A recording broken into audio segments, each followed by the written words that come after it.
एक चीज मैं और भी नोट कर रहा हूं, यह भी बहुत दुखद विषय है, मैं इसमें अपवाद हूं, कुछ और गिने चुने महाराज साहब है भारत में जो अपवाद है, बाकी लगभग पर्यूषण के बाद में सब उपाश्रय स्थानक तेरापन भवन खाली है। होली के बाद में तो बिल्कुल खाली है, यानी 1 घंटे भी जनवाणी का प्रवचनों का रस नहीं बचा है। 10 साल बाद में जिन शासन का समाज कैसा होगा कल्पनीय ही नहीं है, अकल्पनीय है।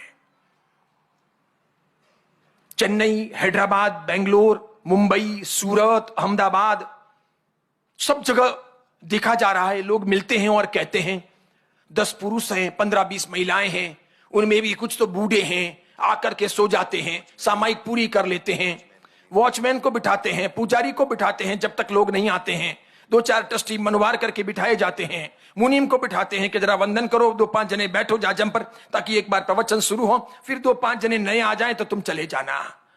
कैसे समाज चलेगा, क्या होगा, ये क्या हो रहा है? धन की रुचि है, ज्ञान की रुचि क्यों नहीं है? और जैसे जैन साधु साध्वी है वैसे तो दुनिया में कोई नहीं है। आपने आजमा के देखे कहां हैं? अगर उनकी आशीष भी नहीं पानी है या उनके पावन चरणों में बैठ करके भी जीवन को परिवर्तित नहीं करना है या थोड़ा बहुत भी अपने अपने संप्रदाय का ही सही ज्ञानार्जन नहीं करना है तो परिवर्तन कैसे होगा? मन कैसे बदलेगा? और सामायिक पूर्वक प्रवचन अगर सुनो तो 1000 गाथा के स्वाध्याय का लाभ मिलता है। अगर शुद्ध सामायिक करो अच्छे भाव से और मन पूर्वक प्रवचन सुनो तो ज्ञानी कहते हैं 1000 गाथा का स्वाध्याय करने जितना लाभ मिलता है एक प्रवचन में। और कितने ही महाराज साहब तो विद्वान हैं, अच्छे पढ़े लिखे हैं, मात्र इधर उधर के जोक्स कहकर या कहानियां कह के प्रवचन पूरा नहीं करते, अच्छे अच्छे प्रवचन सुनने को मिल रहे हैं, लेकिन रुचि ही बदल गई।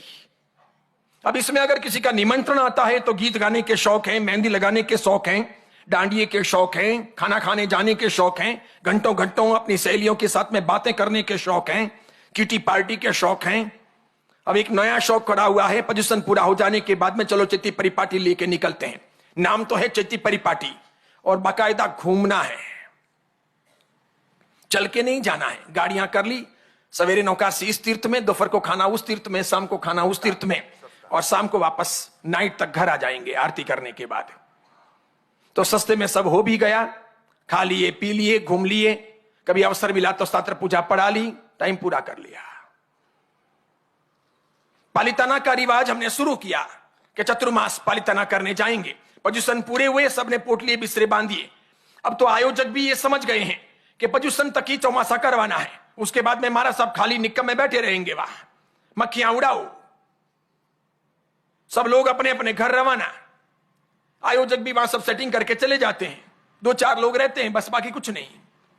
और तो भी करोड़ों रुपए खर्च करने हैं एक एक चतुर्मास में पालिताना, और सब एकदम रिटायर्ड लाइफ वाले लोग, टोटल आधे की तो टांगे कब्र में लटकी हुई, कुछ मालूम पड़े नहीं, पल्ले पड़े नहीं, कोई रुचि नहीं।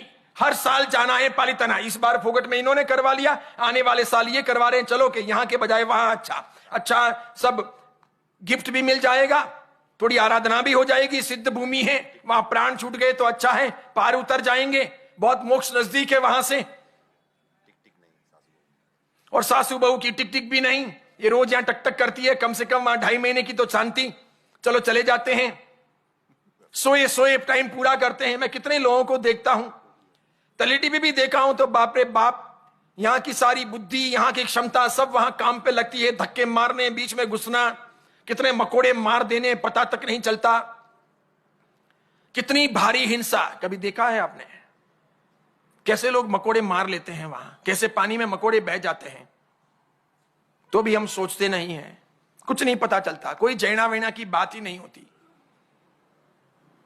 इसलिए मुझे बहुत डर लग रहा है, मेरे लिए नहीं, मेरी जिंदगी की सुरक्षा के लिए नहीं, समाज की स्थितियों को देख करके बहुत डर लग रहा है कि मैं तो कल थक जाऊंगा। थकान शुरू हो चुकी है, दिख रहा है। क्या होगा समाज का? कितना बोले, 30 साल से बोल रहा हूं, कैसे बदलेगा? और अधिकांश पदाधिकारियों को, ट्रस्टियों को भी इसकी कोई चिंता नहीं है, बिल्कुल नहीं है। बस उनको पद चाहिए, पैसे चाहिए। मैं यहां भी महसूस करता हूं, कभी कभी मुझे होता है कि मैं पैसे कमा करके देने वाली मशीन हूं। मुझे इसके लिए लाया जाता है कि हमारा सबसे अच्छी इनकम होगी, बढ़िया अपना भंडार भर जाएगा, जीवन का कल्याण हो। कितने लोगों में परिवर्तन हुआ, कितने लोगों ने क्या पाया, कितने नास्तिक लोग आस्तिक बने, इसकी चिंता नहीं। कितने लोग आते हैं, कितना लाभ लेते हैं, साधु साध्वियों से कैसे जुड़ना चाहिए, भगवान के निकट कितना जाना चाहिए, ये उपदेश कितने महत्वपूर्ण हैं, ये जिनवाणी कितनी कारगर सिद्ध हो सकती है, कल्याणकारी है, इसकी चिंता नहीं। इनकम कितनी हुई, कितने पैसे आए, कितने जमा हो रहे हैं अपने पास, बस इसकी चिंता है। तब मुझे होता है क्या परिवर्तन होगा। कोई आदमी मेहनत करके भी कितनी करे। इसलिए धीरे धीरे साधु साध्वी भी समझने लगे हैं कि कोई सार नहीं है, समाज की स्थिति बहुत विकट है। और यहूदियों की मस्जिदें देखो, गिरजाघरों के प्लान देखो, धर्म परिवर्तन की उनकी बातें देखो, वीक में एक दिन वहां जाना और कटिबद्ध रहना। और मुसलमानों की मस्जिदें देखो, अब तो सिखों के गुरुद्वारे देखो, अब हिंदुओं के बनते हुए संगठन देखो, और इन सब के बीच में जैनों की बेहाली देखो, हमारी कमजोरी देखो। चारों तरफ ये नजारा है, बेशुमार मात्रा में लोकोत्तर शासन का पैसा खर्च होता है। कहां है? और युवा वर्ग को तो बहुत कम ही रुचि है। मुश्किल से ये मेरे जैसे ने रविवार को सेमिनार किए, शिविर किए, तो छुट्टियों में वो लोग आ गए। बाकी सोमवार से शनिवार तक उनकी गति वो जाने, कहां घूमते हैं, क्या खाते हैं, क्या पढ़ रहे हैं, कहां कहां लड़के लड़कियों को, लड़कियां लड़कों को लेकर के बैठी है। कॉलेजों के बारों में बाहर भीड़ लगी है, कॉफी कैफे सब भरे हुए हैं। ऐसी स्थिति है, कोई कोई पढ़ रहा है। हमको तो कह के जाते हैं मम्मा कॉलेज जा रही हूं, नालायकिन वहां क्या घूम रही है पता ही नहीं चलता है। ऐसी स्थितियां हैं। ये समाज कैसे प्रबुद्ध बनेगा, कैसे आगे जाएगा, इसे कौन संभालेगा। 18 साल, 20 साल, 22 साल की उन इजरायली लड़कियों को देखो जिन्होंने इतना भार उठाकर बंदूकें उठा ली है। क्या उनकी बॉडी लैंग्वेज है, कैसा उनके चेहरे पर ओज है। और हमारी लड़कियों को तो इतना इतना पहन करके फिर नाचना है, इधर से भी खुला रखना है, इधर से भी खुला रखना है, फटे पुराने चिंथड़े पहनने हैं, इतने इतने पहनने हैं, और नाचना है, डांस के क्लास करने हैं। अभी चेन्नई के शिवांशी भवन के अंदर एक लड़की ने शिवांशी भवन किराए पे लिया, ट्रस्टियों ने दे भी दिया। ट्रस्टी ये कह रहे हैं कि हमने तो किराए पे दिया था। तो किसको किराए पे देते हैं ये पता नहीं क्या, वहां किराए पे देने के बाद क्या होने वाला है ये पता नहीं। जैन समाज का भवन है और जैन समाज के लोगों ने पैसे दिए हैं। तो शाहबाज जाना हुआ कोरियोग्राफर है, डांस कोरियोग्राफर, मुसलमान है, बड़ी बड़ी कोरियोग्राफी करता है। उसे बुलाया गया था, उसे हायर किया गया था। वो लड़कियों को नचा रहा था, बकायदा लड़कियां यूं चिपक रही है, उसके साथ में पोज ले रही है, वो लड़की के कमर तक हाथ लगा रहा है। 18 साल 20 साल की लड़कियां हैं अपनी, वो वहां डांस सीखने और नाचने गई है। जोरदार वो यूं कूद कूद के नाच रहा है और लड़कियां भी साथ साथ में कूद रही है। क्या मजा आ रहा है। ये हमारा कल्चर, ये समाज सिखा रहा, ये परिवार सिखा रहे, ये हमारे लड़के लड़कियां सीख रहे। सिखाने वाला मुसलमान, और सच्चा कह दिया हो तो साधु दुश्मन लगे, फिर लड़कियां भाग ही जाएगी ना। ये सब काम करने के लिए है क्या? डांस जीवन का निर्धारण करेगा, पूरा जीवन उसके भरोसे चल सकेगा। और ऐसे लोग हमारे हाथ लगाएंगे। और मुझे बताओ आप 20 साल 22 साल की लड़की को कोई लड़का अगर यूं हाथ लगाए तो क्या लगता है? आपको भी किसी ने हाथ लगाया होगा ना। आप मुझे ईमानदारी से बताओ, मेरी बड़ी बहनें हो या मेरी मां हो, ठीक है, ईमानदारी से बताओ क्या होता है? खत्म हो गई बात। हर किसी को उत्तेजना आएगी, यहीं से पतन का मार्ग प्रशस्त होगा। कौन लगा सकता था यहां हाथ? कब लगाते थे? किसको लगाने देते थे? किसके सामने नाचेंगे? अब तो चुन्नी पहनने का रिवाज भी जा रहा है, नहीं पहन रहे, खाली महाराज साहब के वहां आते हैं और मंदिर में आते हैं। मंदिर के बाहर चुन्नियां लटकी हुई है और बोर्ड लगाए हुए हैं, अंदर आने वाले मर्यादा का पालन करें, बहनें चुन्नी ओढ़ करके आए। सड़ी गली बदबूदार चुन्नियां वहां लटकी हुई है, अपने अपने हिसाब से लो, यहां डालो, दर्शन करके आओ, वापस यहां पर टिंगा दो कि भगवान तुम्हारी थी, तुमको अर्पण, मैं जा रही हूं। यानी मर्यादा साधु के वहां और मंदिर में, बाकी दुनिया में कहीं नहीं। कौन से समाज को खड़ा कर रहे हो, जरा सोचो आप। हम बेटियां पैदा कर रहे हैं या भ्रष्टाचार ला रहे हैं? हमारी शिक्षा दीक्षा क्या होगी? मेरी तो कोई बहन है नहीं, एक थी वो भी मर गई, लेकिन मैं यूं समझता हूं कि मेरे समाज की जितनी बहनें हैं वो सब मेरी बहनें हैं। मेरे समाज का चरित्र रहा तो मेरे समाज का गुण धर्म आगे बढ़ेगा और मेरे समाज की उन्नति होगी।